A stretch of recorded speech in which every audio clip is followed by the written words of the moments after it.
here with 2017 NCAA Division I Wrestling All-American Kevin Beazley. Kevin, you just finished in 8th place. Talk about first, how does it feel to be an All-American?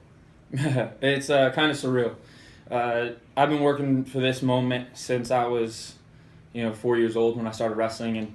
And my dad said it best this morning. He said, all the money, all the trips, all the time, all the tears, all the blood, all the sweat, finally worth it. It's paid off.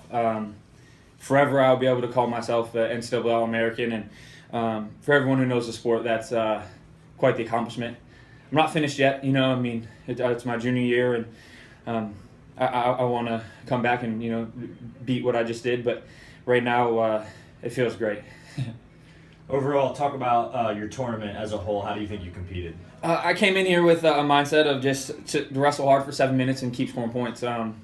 And I think the match that showed that the most was the round of 16. I'm down 2-0.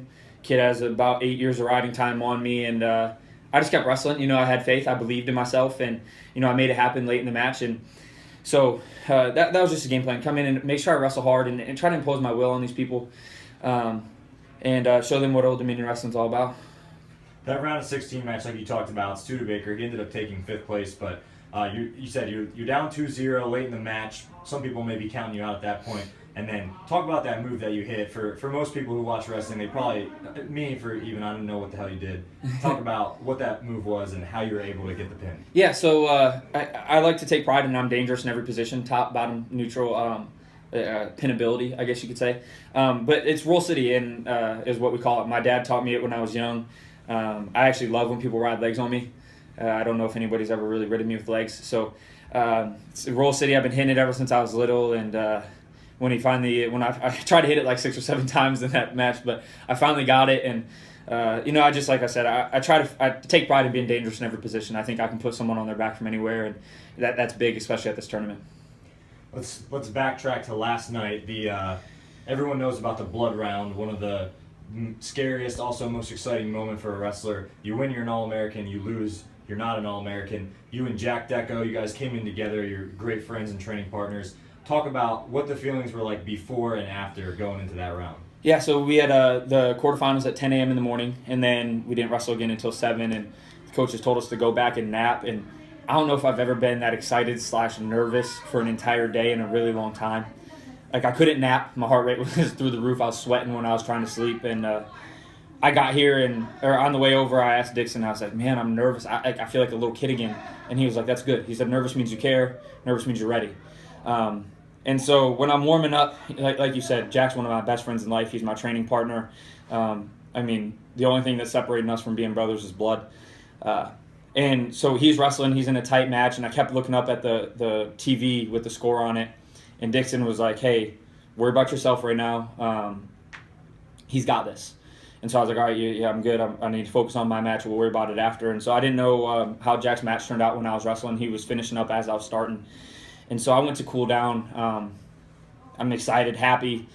And I asked Dixon as I'm cooling down, I'm like, how'd Jack do, with a smile on my face? I mean, the kid he does everything by the book. I mean, I look up to him when it comes to discipline, hard work.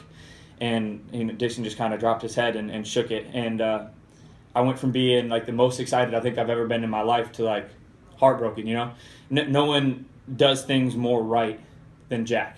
No one trains harder than he does. No one has a better diet than he does. And no one has dedicated themselves more. Like I said, I look up to his dedication, and it crushed me, And I know how much he's put into this. And so, like, I went from the highest of highs to, like, the lowest of lows because, my brother didn't get to accomplish what he wanted. But, bigger things are going to come for him. And, I love that guy. And I wouldn't be here if it weren't for him. So it crushed me, but I know Jack's going to come back from this and do great things in life.